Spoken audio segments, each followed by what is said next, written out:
सभी भैया को सादर प्रणाम। ये मेरा 30 बेस का ये माल है, 30 बेस, ओनली 60 स्पीकर। आप चार्जर बनाने चले तो ये 30 स्पीकर का है,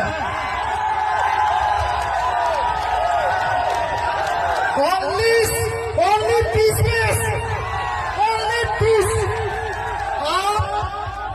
भैया जी, अगर मेरे तरफ से कोई भी मानी गलती हो तो माफ करें। आपका 50-75 बेस का हुआ, फूकेगा लोकल माल है का, लोकल माल।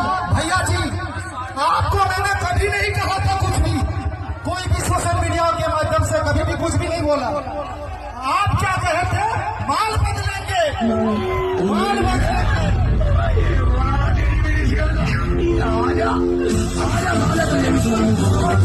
शुरू करो।